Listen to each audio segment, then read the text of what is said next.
All right, let's talk about summarizing. This is something that we have talked about as a class, um, and I'm aware of that. But it's something that's worth spending time on. It's worth something worth reviewing because it's such a foundational skill. Because it's something that we use every time that we read. So even though we've talked about this in class together, I wanted to create this video to review some of what we talked about in class so that you have an opportunity to remind yourself of the steps of summarizing and so that you can work through an example with me in this video. And that's what we're going to do right now. So to start, when we've talked about summarizing, I've mentioned that there are 4 really crucial steps that I need to go through when I'm creating a summary. The first, most important, identify the main idea. Second, identify significant details.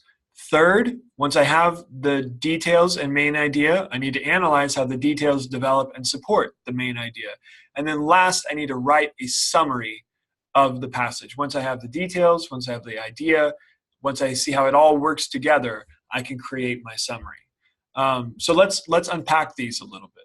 First, when I say main idea, I want to distinguish that from topic. Topic is different from main idea in this way. When I'm identifying the topic, I ask, what is the writer talking about? And I'll usually be able to say that in 1 or 2 words. The topic of the passage is blank. 1 word. To identify the main idea, I need to ask, what is the writer saying about the topic? So if I give a speech to the class about why I don't like cats, and I say, I don't like cats because I'm allergic, because I think litter boxes are gross, I don't like cats because I think that they are arrogant and prideful. And I give this beautifully eloquent speech about why I don't like cats. What am I talking about? I'm talking about cats. In 1 word, I'm talking about cats. What is the writer saying about the topic? What is the writer saying about cats? In that case, I was saying, well, here's the reasons why I don't like them. So the main idea would be, I don't like cats, or I have reasons for disliking cats, something like that. So when I state the main idea, I can't just say cats. Again, I need to state it as a sentence. That's not optional. You need to state the main idea in a full sentence and not just a few words. So once I've identified the main idea, let's talk about details. Specifically, significant details.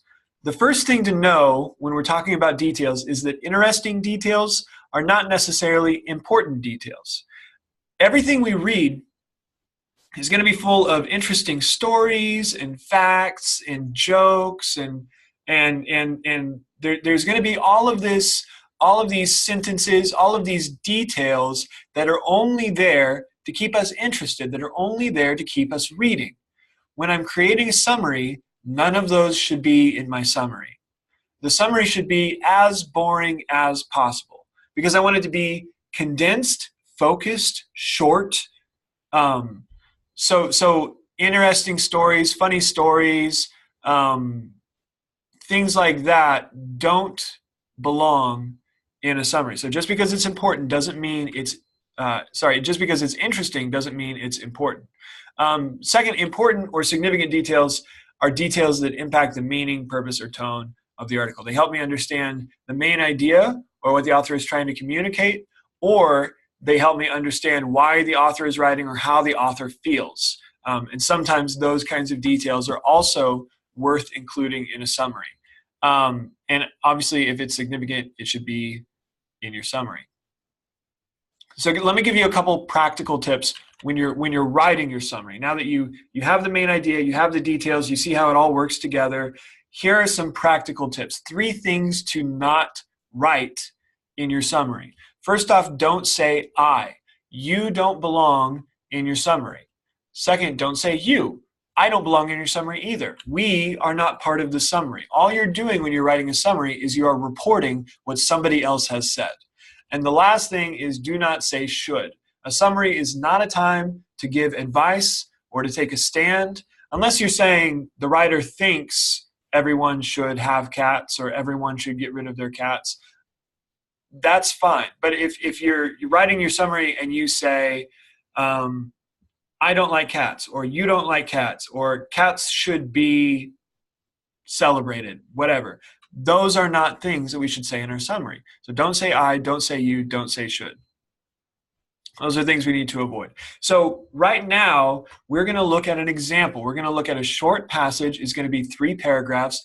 And we're going to go through this process of identifying the main idea, identifying significant details, thinking about how the details and main idea fit together, and then creating a summary. So for each paragraph that we're about to look at, I want to ask, what is the topic of this paragraph? And then what is the most important point the author makes about the topic? So what are we talking about and what are we saying? Here's the article. The article is called, Is Urban Graffiti a Force for Good or Evil? And it was originally published in The Guardian. The version that we're going to be reading, it's been adapted by Newsela, the website that we've used as a class. Maybe we've used it as a class. I don't remember.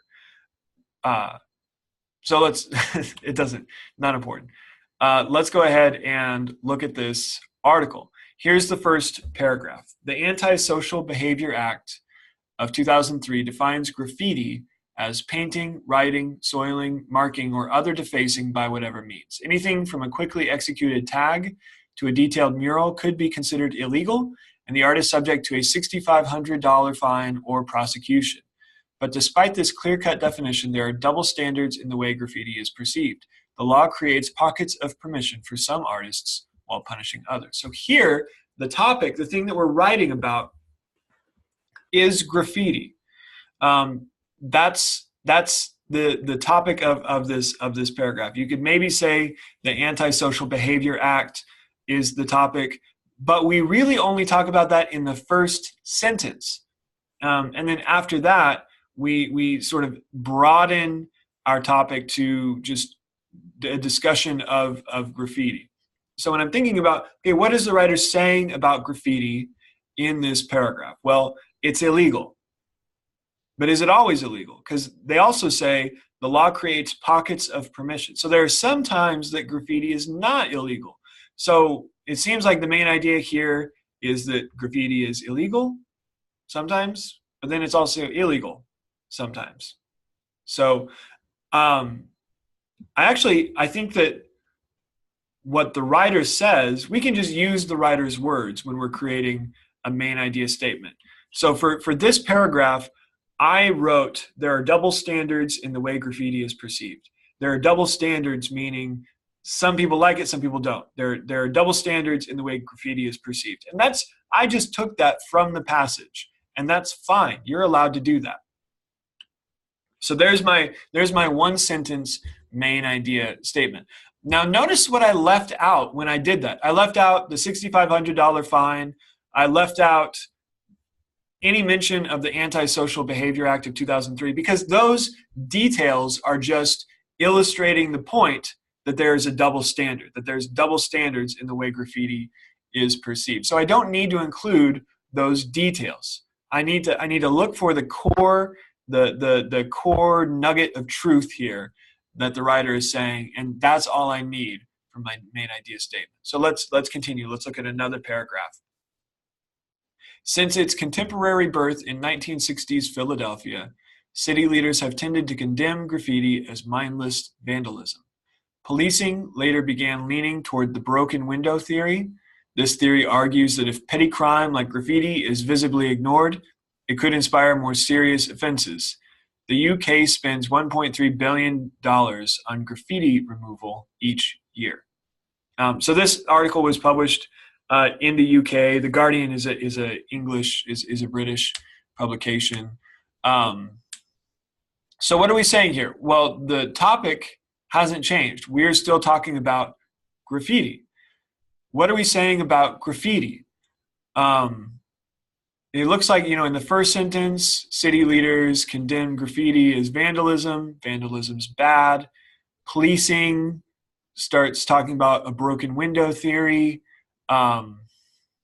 And then we have a definition of what a broken window theory is. And then we have this little fact at the end: the UK spends $1.3 billion on graffiti removal each year. So that last fact, that's not important. That's not significant. It's interesting. It illustrates the point, but it's not significant for our summary. So it seems like here we're talking about the negative side of graffiti, how people view graffiti as vandalism, and then this broken window theory. So when I'm writing a main idea statement for this paragraph, I wrote two sentences. Here are my two sentences. Most graffiti is seen as destructive. The broken window theory says that smaller crimes lead to larger ones. So there I've summarized, I've condensed, I've come to the main idea of this paragraph. It took me two sentences, but there we have it. Most graffiti is seen as destructive. The broken window theory says that small crimes lead to larger ones. Again, notice what I've left out. I've left out quite a few details here. Let's keep moving. Here's our third paragraph. Adam Cooper, Cultural Strategy Officer for the Mayor of London, thinks graffiti is a positive force in its own right. He questions whether graffiti artists are vandals or pioneers of a new kind of visual arts. Cooper also suggests that the mayor's office could provide more spaces for graffiti as they do for street performers. So let's stop. We've done two paragraphs together, and I've given you a main idea statement for both of those paragraphs. I want you to do this one on your own. I'll tell you that the topic, no surprise here, is still graffiti. We're still talking about graffiti. So think about, what is the writer saying about graffiti? I'm not asking what Adam Cooper is saying about graffiti, because Adam Cooper is not the author. I'm asking, what is the author saying about graffiti? They're quoting Adam Cooper, but what is the author trying to communicate here about graffiti? So take a second, pause the video if you need to, and try to come up with a one-sentence main idea statement for this paragraph.